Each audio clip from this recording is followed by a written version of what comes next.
గోరా ప్రగతి ఛానల్కు స్వాగతం. ఈరోజు మనం రైతుల ఉద్యమం ఎందుకోసం అనే విషయంపై సిపిఎం రాష్ట్ర కార్యదర్శి వర్గ సభ్యులు వి రాంభూపాల్ గారు ఏం వివరించారో తెలుసుకుందాం. వ్యవసాయ శాస్త్రవేత్త, హరిత విప్లవ పితామహుడు డాక్టర్ ఎంఎస్ స్వామినాథన్కు భారతరత్న ఇచ్చిన మోదీ ప్రభుత్వం ఆయన సిఫార్సుల అమలు కోసం ఉద్యమిస్తున్న రైతుల మీద మాత్రం బుల్లెట్లను ప్రయోగిస్తున్నది. వ్యవసాయాన్ని కాపాడుకోవాలని రైతులు ఉద్యమిస్తుంటే కార్పొరేట్ కంపెనీలకు అప్పగించాలని కేంద్ర బీజేపీ ప్రభుత్వం ఆలోచిస్తోంది. అందుకే రెండు పక్షాలు భీకరంగా పోరాడుతున్నాయి. మీడియా, పోలీసు, అధికార యంత్రాంగంతో పాటు ఆర్ఎస్ఎస్ సోషల్ మీడియా చేస్తున్న అన్ని రకాల దాడులను ప్రతిఘటిస్తూ దేశ రాజధాని సమీపంలో వేలాది మంది రైతులు పట్టు విడవకుండా పోరాడుతూనే ఉన్నారు. ఇప్పటికే ఒక యువ రైతు పోలీసు బుల్లెట్లకు బలయ్యాడు. ముళ్ల కంచెలను, ఇనుప చువ్వలను, నీటి ఫిరంగులను, రబ్బరు బుల్లెట్లను, పోలీసు కాల్పులను లెక్క చేయకుండా 13 డిమాండ్ల సాధన కోసం ఫిబ్రవరి 13 నుండి నేటి వరకు వారు ఉద్యమం కొనసాగిస్తూనే ఉన్నారు. ఇప్పటికే 5 సార్లు రైతుల ప్రతినిధులతో చర్చలు జరిపామంటున్న ప్రభుత్వం ఏ డిమాండ్లు నెరవేర్చిందో చెప్పడం లేదు. 2000 నుండి 2014 వరకు దేశవ్యాప్తంగా 45% మంది మధ్యతరగతి రైతులు వ్యవసాయాన్ని వదిలి వెళ్లిపోయారని వ్యవసాయ శాస్త్రవేత్తలు అంచనా వేశారు. ఈ చట్టాలు అమలైతే దేశంలో మనలాంటి రాష్ట్రాలలో రైతు వ్యవసాయం కనుమరుగవుతుంది.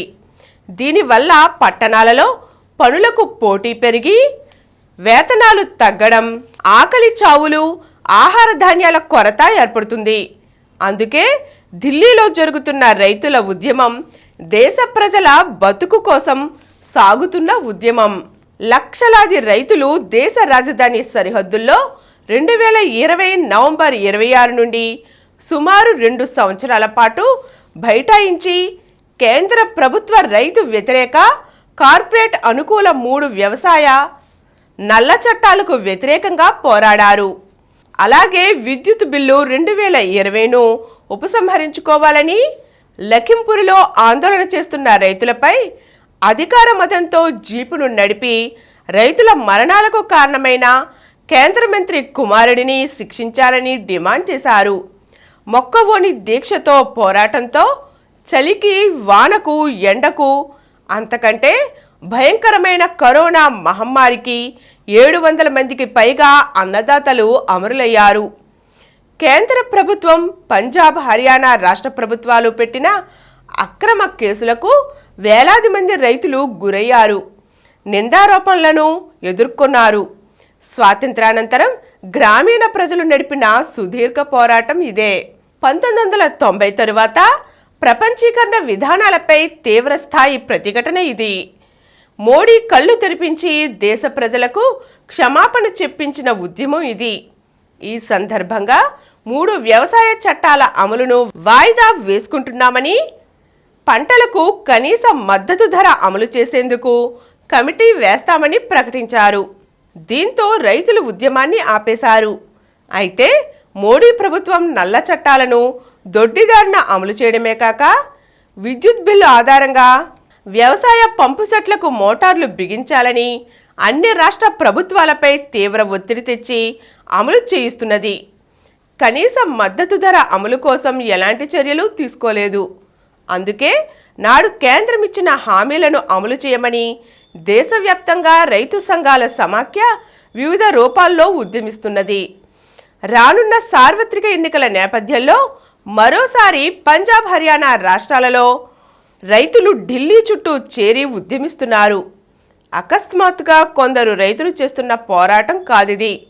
అనేక దశాబ్దాలుగా వ్యవసాయం పట్ల, గ్రామీణ పేద, మధ్యతరగతి ప్రజల పట్ల ప్రభుత్వాలు అనుసరిస్తున్న విధానాలకు వ్యతిరేకంగా సాగుతున్న పోరాటం.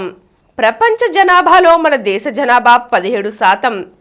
ప్రపంచ భూమిలో కేవలం 2.4% మాత్రమే. దేశ జనాభాలో 48.6% మంది ప్రజలు వ్యవసాయం మీద ఆధారపడి గ్రామాలలో జీవిస్తున్నారు. ఈ లెక్కలు మన భూమికి, వ్యవసాయానికి ఉన్న ప్రాధాన్యతను తెలుపుతున్నాయి. దేశ జనాభాకు అవసరమైన ఆహారం, వారి కొనుగోలు శక్తి పెరిగి తద్వారా పారిశ్రామిక అభివృద్ధి జరగాలంటే ప్రభుత్వాలు వ్యవసాయానికి అత్యంత ప్రాధాన్యత ఇవ్వాలి.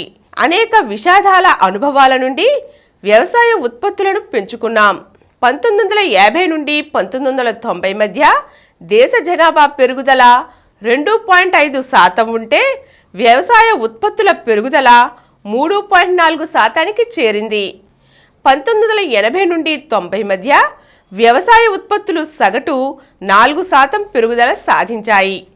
1991 నుండి ప్రారంభమైన ప్రపంచీకరణ విధానాలు వ్యవసాయాన్ని తీవ్రంగా దెబ్బతీశాయి.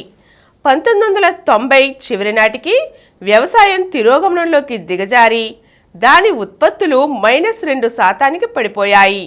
దీనివల్ల ఆహార ధాన్యాలను విదేశాల నుండి దిగుమతి చేసుకోవలసి వచ్చింది. దేశంలో 14.58 కోట్ల రైతు కుటుంబాల క్రింద 38.82 కోట్ల ఎకరాల సాగు భూమి ఉంది. వీరిలో అత్యధికులు దళితులు, మైనారిటీలు, గిరిజనులు, వ్యవసాయ రంగం మీద ఆధారపడిన కోట్ల కుటుంబాలు నిత్యం అప్పుల్లో ఉండడానికి, పేదరికంలో దిగజారిపోవడానికి ప్రధాన కారణం తగినంత సాగు భూమి, నిజమైన సాగుదారుల వద్ద లేకపోవడం. శాస్త్ర సాంకేతికత పెరిగే కొద్దీ గ్రామీణ వృత్తులు అంతరించి వాటిపై ఆధారపడిన వారు వ్యవసాయానికి అదనపు భారం అయ్యారు. ప్రభుత్వాల నుండి రైతులకు అందవలసిన రుణ పరపతి, ఎరువులు, విత్తనాల సబ్సిడీ తగ్గిపోవడం, పంటలకు గిట్టుబాటు ధరలు అమలు కాకపోవడంతో వ్యవసాయం తీవ్ర సంక్షోభంలోకి వెళ్ళి గ్రామీణ జీవితం ఛిద్రమైంది. వ్యవసాయ రంగాన్ని కార్పొరేట్ కంపెనీలకు అప్పగించడానికి మోదీ ప్రభుత్వం 2020 జూన్ 5న ఆర్డినెన్స్ ద్వారా 3 నల్ల వ్యవసాయ చట్టాలు తెచ్చింది. ఈ ఆర్డినెన్స్ను చట్టాలుగా మార్చుకునేందుకు అదే సంవత్సరం సెప్టెంబర్ 17, 19 తేదీల మధ్య లోక్సభ, రాజ్యసభలో ఆమోదం పొందారు. వ్యవసాయ ఉత్పత్తుల వ్యాపార వాణిజ్య చట్టం, రైతు ధరల హామీ, వ్యవసాయ సేవల ఒప్పంద చట్టం, నిత్యావసర సరుకుల చట్టం వల్ల వ్యవసాయంపై తీవ్రమైన దుష్ఫలితాలు కలుగుతాయి. ముఖ్యంగా పంటల ఉత్పత్తుల ధరలను ప్రభుత్వాలు కాకుండా పెద్ద కంపెనీలు నిర్ణయిస్తాయి. దేశ ప్రజల అవసరాల కోసం పంటల సాగు కాకుండా ఈ కంపెనీలకు ఏది లాభమో దానిని ఉత్పత్తి చేయించగలరు. ఇప్పటి వరకు పేదలకు ప్రజా పంపిణీ వ్యవస్థ ద్వారా అందుతున్న కొద్దిపాటి ఆహార ధాన్యాలు కూడా దూరమవుతాయి. ప్రభుత్వాలు ఎరువులు, విత్తనాల మీద ఇస్తున్న సబ్సిడీలను పూర్తిగా తొలగిస్తాయి. వ్యవసాయ రంగంలో నూతన పరిశోధనల నుండి ప్రభుత్వం తప్పుకుంటుంది. జాతీయ బ్యాంకుల నుండి రైతులకు అందుతున్న అరాకొర రుణ సదుపాయం కూడా కనుమరుగవుతుంది.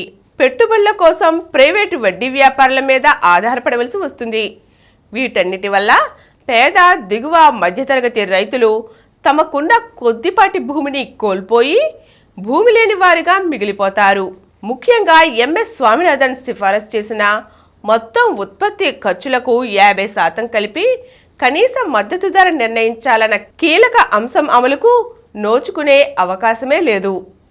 అన్ని పంటలకు కనీస మద్దతు ధర ప్రభుత్వం ప్రకటించి అమలు చేయాలని రైతులు డిమాండ్ చేస్తున్నారు. చరిత్రలో రోమ్ను పాలించిన నీరో చక్రవర్తి అనగానే రోమ్ నగరం తగలబడిపోతుంటే ఫిడేల్ వాయించిన వ్యక్తిగా గుర్తుకు వస్తాడు. అది చరిత్ర.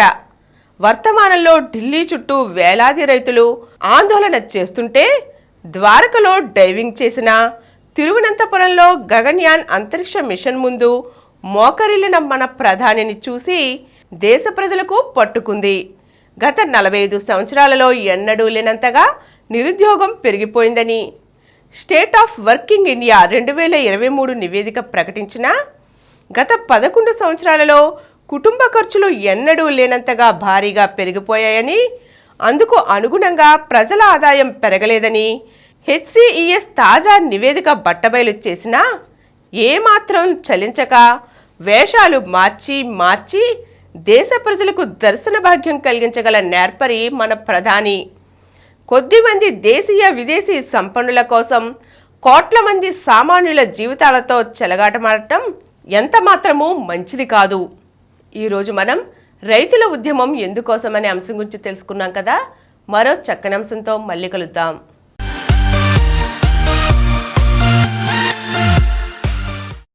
ఈ కార్యక్రమం మీకు ఎంతో నచ్చింది కదా? ఇటువంటి మరిన్ని వీడియోల కోసం అనతి కాలంలోనే 20 కోట్ల వ్యూస్ సాధించిన డాక్టర్ సమరం మల్టీ ఛానల్ నెట్వర్క్ సమర్పించు గోరా ప్రగతి ఛానల్కు సబ్స్క్రైబ్ చేయండి, లైక్ చేయండి, మీ ఫ్రెండ్స్కి షేర్ చేయండి. అలాగే ప్రక్కనున్న గంట సింబల్ని ప్రెస్ చేయడం మర్చిపోకండి.